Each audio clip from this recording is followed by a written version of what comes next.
Les aventuriers de la hache perdue. Aujourd'hui, épisode 2, la guerre du temps.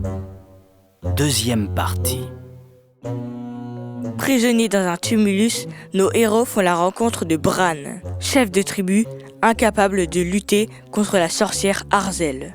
Elle sème le froid comme le chaud sur notre terre. Notre guerrier a décidé de se faire enterrer vivant. Hugo a bien retrouvé la hache, mais elle est gelée. Elle a perdu tout pouvoir. Les voilà condamnés à mourir dans une tombe. Mais Léo, ça le fait rire. Soit il devient fou, soit il a une idée. Va mourir et ça te fait rire? Prends-moi mon briquet. Qu'est-ce que tu fais? Peter Mammouth. T'es sûr de toi? Ça marche dans les bousses de veille, ça marchera dans le mur de terre. Reculez et fermez la bouche. Qu'est-ce que c'est? Un pétard! Hein? De la dynamite en moins gros. De la quoi? Waouh, le tumulus, il est comme un peu troué. Tout le monde arrive à sortir libre et vivant. Mais dehors...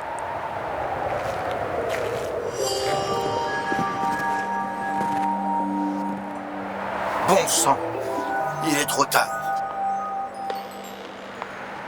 Tout est gelé. Même les habitants, ils bougent plus. Des statues de glace. Et les oiseaux cristallisés dans les airs. Oh, tout près du puits, il y a quelqu'un qui bouge. C'est une dame, recouverte d'une cape. Elle pleure. Cléa vient lui porter secours. Elle lui donne un mouchoir, mais quand les larmes de la vieille lui touchent la peau... Oh non! Cléa! Cléa, elle est toute gelée. La vieille dame retire sa cape. Bran la reconnaît. Maudit Arzel! Ça ne va pas se passer comme ça. Hugo court, prend la vieille par le bras. Prise de karaté, mais au contact de sa main...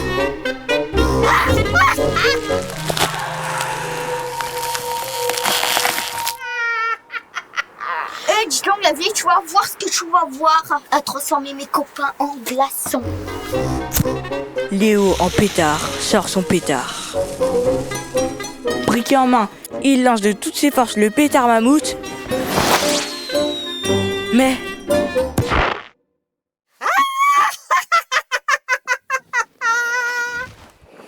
le pétard est devenu boule de neige.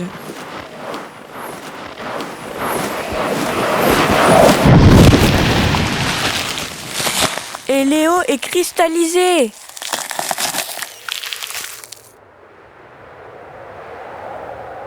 Elle est trop forte. Je préfère me donner la mort que de la combattre. Poule mouillée.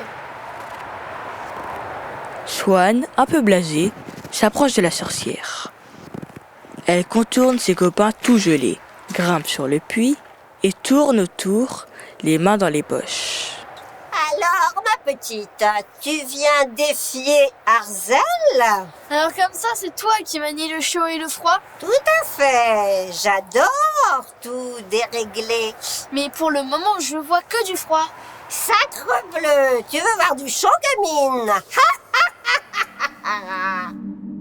D'un souffle de sa bouche,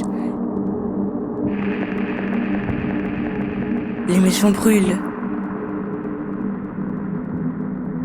Les forêts brûlent. On se croirait en enfer. En enfer, faut pas exagérer, j'ai vu mieux au Puy du Fou. Malaise tout, tu sous-estimes les pouvoirs d'Arzel? Bah franchement, je m'attendais à mieux, hein. Des feux d'artifice de lave au-dessus de ma tête, des rideaux de flammes autour du lac, des flammes qui surgissent du puits par exemple. Ah, tu veux des flammes?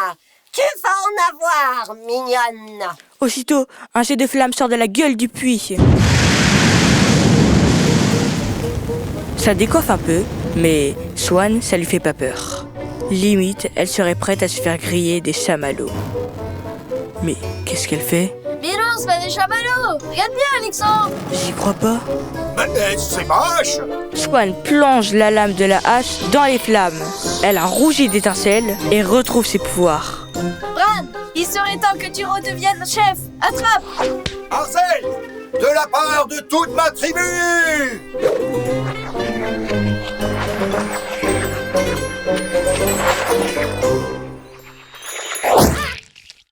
Arzel se retrouve avec la hache en plein cœur. Ça pique un peu. Arzel devient énorme.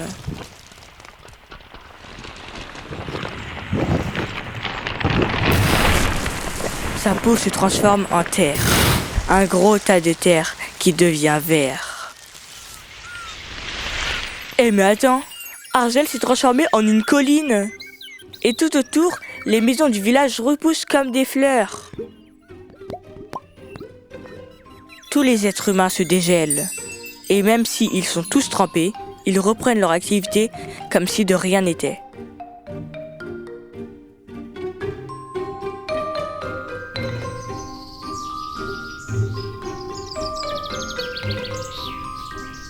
Mais vous êtes déjà revenu? Ah oui, ça suffit les changements de température. Bon ben super, on a un rhume. Je partirai plutôt sur une rhinopharyngite. Et marchons plus. En tout cas, quelle aventure! Avec le coup de hache qu'elle a reçu. Sacre bleu, qu'est-ce que vous faites dans mon champ? Vous marchez sur mes poireaux. Allez rejoindre votre groupe avant que je vous mette un coup de fourche. Bon ben voilà, tout est rentré dans l'ordre. C'est la fin de la visite et nos amis ont regagné le bus comme si de rien n'était. Sauf que Madame Ledru leur a dit: Vous êtes 4? Ça ferait 4 heures de colle.